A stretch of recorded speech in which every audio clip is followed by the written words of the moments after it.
भैया हमारा आपसे एक सवाल है। जी। क्योंकि आप सिर्फ जागरूकता ही नहीं फैला रहे हैं, बल्कि कानूनी लड़ाई भी लड़ रहे हैं।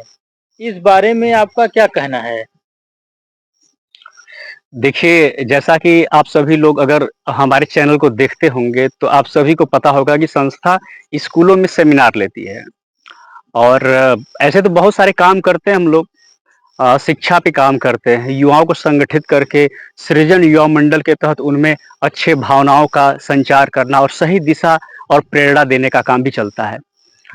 कपड़ा बैंक का भी संचालन हम लोग करते हैं, तो गरीबों में जाकर के कपड़े का वितरण करने का काम भी सुचारू रूप से चलता रहता है। लेकिन केंद्रीय जो हम लोग अभी काम कर रहे हैं, वो पशुओं की आज़ादी के लिए, पशु क्रूरता निवारण के लिए काम कर रहे हैं। इसके अलावा हम लोगों ने अभी फिलहाल मशरूम की खेती के लिए लोगों को प्रोत्साहित करना और ट्रेनिंग देना भी शुरू किया है, जिससे लोग मछली पालन और मुर्गे पालन से हट करके मशरूम की तरफ जाएं, उनका रुझान बढ़े और स्वस्थ जीवन शैली की ओर आगे बढ़ें। और जैसा कि आपने कहा कि हम लोग बहुत पहलुओं पे काम कर रहे हैं समाज के। फिर आपने ये बोला कि आप लोग ऐसे कैसे निर्णय ले पा रहे हैं, मतलब कि अभी आप लोग कानूनी लड़ाई भी लड़ रहे हैं, आपने जैसा कहा। तो देखिए, बात ये है कि ये जो चीज़ आया है मेरे अंदर, ये यकायक नहीं आया है। अब ये जो कानूनी लड़ाई जो मैं ले पा रहा हूँ और जो अवेयरनेस मैं कर पा रहा हूँ, अवेयरनेस करना एक करुणा का भाग है। और बात करें तो इन दोनों चीज़ों में अवेयरनेस मतलब करुणा का जो एंगल है, और एक जो एंगल हमारा है अ, ये लेने का, एक्शन लेने का, ये सब सही कहा जाए तो सही मायने में माता-पिता का देन है। मेरी स्वर्गवासी माताजी, उन्होंने बचपन से ही अच्छी शिक्षाओं को देना, जैसे कि करुणा का भावना रखना और समय का पाबंद रहना, ये सब सिखाती रही हमको। शुरू में ही वो मतलब बचपन में ही भागवत कथा कथा सुनाती थी हम लोगों को।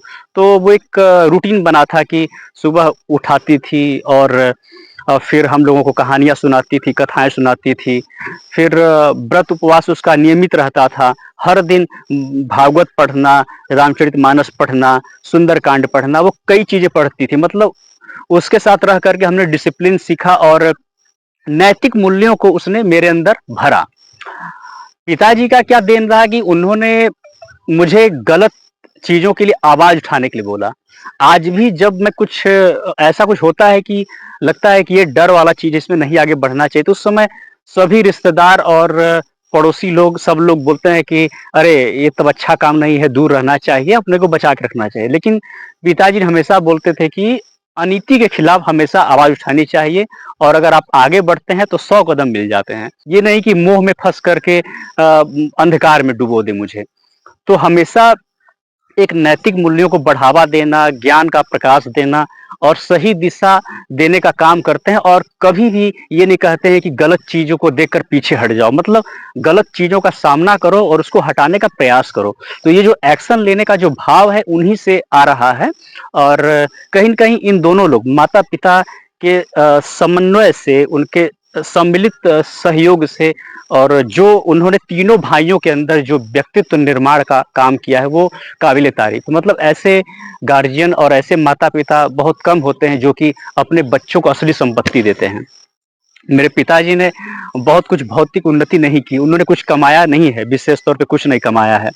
उन्होंने एलएलबी किया, उन्होंने बहुत अच्छी पढ़ाइयाँ पढ़ी हैं, और उन्होंने अपने कमरे में बहुत सारी किताबें रखी थी, और वो ही मेरा जो था सबसे बड़ा अमूल्य धन था।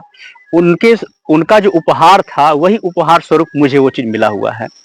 तो मैं बहुत ही सौभाग्यशाली हूँ कि संपत्ति के नाम पर उन्होंने बहुत कुछ नहीं दिया हम लोगों को, मतलब रखा नहीं अभी, लेकिन इतना कुछ दे दिया है कि वो उसकी तुलना नहीं की जा सकती है। तो आज जो भी मैं कर पा रहा हूँ, तो मैं मानता हूँ वो मेरे पिताजी का देन है और मेरी स्वर्गवासी माताजी का देन है। और जो थिंकर्स एवोल्यूशन फाउंडेशन की स्थापना की गई है, वो मैं अपने स्वर्गवासी माता के स्मृति में किया हूँ, क्योंकि माता जी का हमेशा लोगों को वस्त्र देना और अन्न देना ऐसा काम था जो मुझे वस्त्र मतलब कपड़ा बैंक को निर्मित करने के लिए, स्थापना करने के लिए प्रेरित किया। तो उसी को मैं आगे बढ़ा रहा हूँ। मैं अपनी माँ के काम को एक अमरता की तरफ ले जाना चाहता हूँ, और एकदम अनंत काल तक ये काम हो, इसलिए मैंने इस संस्था का निर्माण किया है। क्योंकि मैं चाहता हूँ कि माता का जो आशीर्वाद है और उनकी जो चेतना है, वो विस्तार करे, और समाज में अच्छा मूल्य लाए। तो ये जो मैं एक्शन ले पा रहा हूँ, ये कहीं न कहीं मेरे पिताजी और माताजी का देन है। धन्यवाद।